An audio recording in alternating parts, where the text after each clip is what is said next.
এক বাদশা ছিল, সে জাদুর মাধ্যমে দেশ কন্ট্রোল করত। এরকম আছে কি?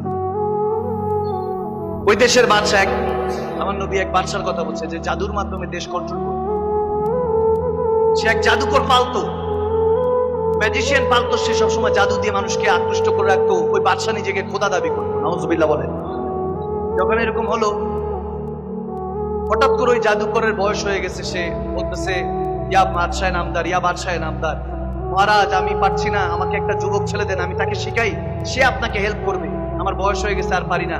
তখন বাদশাহ একটা ছেলেকে, একদম যুবক আপনাদের উদ্দেশ্যে বলছি, খুব গভীর খেয়াল যুবকরা, যুবককে নির্ধারণ করলো যার ব্রেন সতেজ, খুব ভালো, তাকে নির্ধারণ করা হলো, নিয়োগ করা হলো।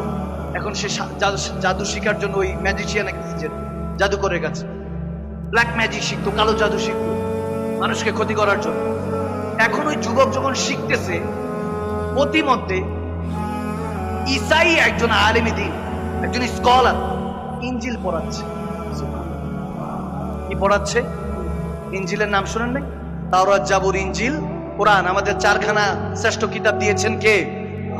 ইনজিল ঈসা আলাইহিস সালামের উপর নাজিল হয়েছে। সে ইনজিলের একজন আলেম, ইনজিল পড়াচ্ছে। এভাবে সবাই বসে আছে, শুনতেছে। এখন ওই যুবক যখন রাস্তা দিয়ে যাচ্ছে, হঠাৎ করে দেখে যে আল্লাহর কথা চলতেছে, তার কাছে এই কথাগুলি ভালো লাগা শুরু করলো। হেদায়েতের নূর আল্লাহ দিয়ে দিলেন। সে এখন আস্তে আস্তে বসতে ওই জায়গায় বসা শুরু করলো। এখন জাদু শিখে 2 ঘন্টা কোরআন অর্থাৎ ইনজিলের কথা শুনে দেখা যায় ইনজিল শরীফের কথা শুনতে থাকে 10 ঘন্টা। সুবহানাল্লাহ বলে। তার কাছে এই কথাগুলি ভালো লাগা শুরু করলো, আল্লাহর কথা, দ্বীনের কথা। এখন যখন বসা শুরু করতেছে, আস্তে আস্তে সে ওই আলেমে দ্বীনের হাতে বায়াত নিয়ে কলমা পড়ে মুসলমান হয়ে গেল। সুবহানাল্লাহ বলে। সে আবার সেটা বর্ণনা করছে যে আমি কেন মুসলমান হলাম।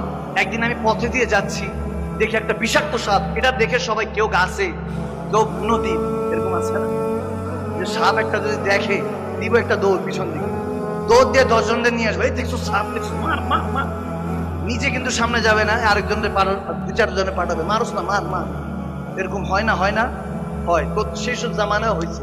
যুবক যখন দেখতেছে যে সাপ কামড় দিবে, এমন টাইমে সে বললো যে ওই জাদুকর যদি সত্য হয়, আল্লাহ একটা পাথর নিল, তাহলে সাপটা মরে যাবে বলে নিক্ষেপ করলো, দেখে সাপ মরে না। আবার একটা পাথর নিল, বলতেছে যদি ওই ঈসাই আলেম যদি সত্য হয়, যদি তিনি সত্যকারের আলেমে দ্বীন, তুমি যদি আল্লাহ সত্য থাকো, তাহলে সাপটা মরে যাবে। পাথরটা নিক্ষেপ করতে দেরি নেই, সাপটা মরে গেল। সুবহানাল্লাহ বলেন। সেটার জন্যই সাথে আলেমে দ্বীনের কাছে এসে কালমা পড়ে মুসলমান হলো। তো পরে